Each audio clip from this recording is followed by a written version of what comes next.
I was sitting at our dining room table, staring at the polished oak surface that had seen countless family dinners, anniversaries, and quiet nights with wine and laughter. My wife Emily was pacing in front of me, her hands nervously twisting the hem of her blouse. Her face was flushed and her lips trembled slightly as she finally spoke the words that would change everything. I I've been thinking, she began, her voice unsteady. What if we explored an open marriage? I froze.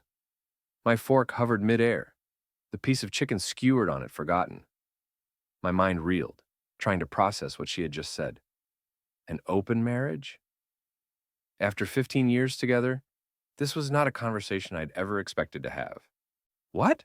I finally managed to say, my voice barely above a whisper. I mean, she said, avoiding my gaze, we've been married for so long. Maybe it would be good for us to, see other people. Keep things exciting. I looked at her, trying to read her face. She was nervous, yes, but there was something else there, too. Determination. It was clear she had thought about this for a while. Is there someone else? I asked bluntly. The question hung in the air like a grenade with the pin pulled. Her eyes widened. No, she said quickly, but the denial was too quick, too practiced.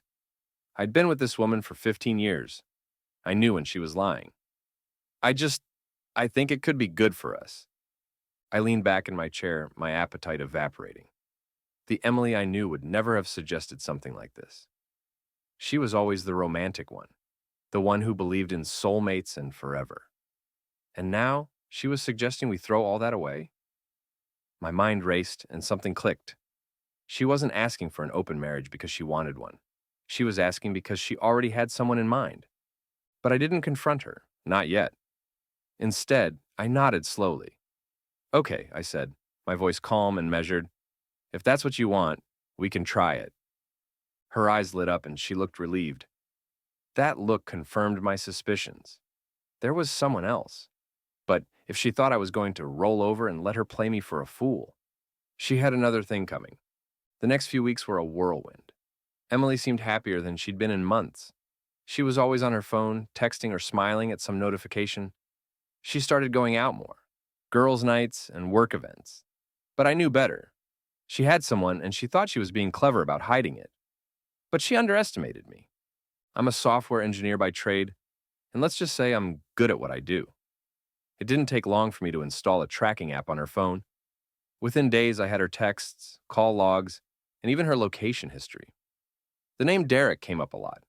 He worked at her office, a younger guy, tall, fit, and cocky as hell, based on his social media profiles. The first time I saw them together, I felt like I'd been punched in the gut. They were at a coffee shop, sitting close, laughing. She was touching his arm, and he was looking at her like she was the only woman in the world. It hurt, but it also fueled my resolve. If she wanted an open marriage, I'd give her one. But it would come with consequences. I started playing the part of the supportive husband. I didn't confront her, didn't let on that I knew. Instead, I acted like everything was fine. I even suggested that I might start dating too. Her reaction was telling. She was surprised but quickly covered it up with fake enthusiasm. That's great, she said, forcing a smile. You deserve to have fun too. She thought she was getting away with it, and that was exactly what I wanted her to think. My dating started with a profile on a few apps. I'm no slouch in the looks department, and my inbox was soon flooded with messages, but I wasn't interested in dating for real. I was interested in finding the perfect accomplice. Enter Sarah. Sarah was smart, stunning, and, most importantly, she had a wicked sense of humor. When I explained my situation to her, she didn't hesitate. So, you want to make her regret ever suggesting this? She asked, her eyes gleaming. Exactly, I said.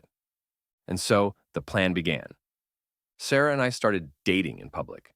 We went to all the places Emily might see us, restaurants, parks, even her favorite coffee shop. I made sure to take plenty of pictures and post them on social media, tagging Sarah and using captions like, "Finally living my best life." It didn't take long for Emily to notice. At first, she acted indifferent. But I could see the cracks forming. She started asking questions. So, how's Sarah? She asked one evening, her tone casual, but her eyes anything but.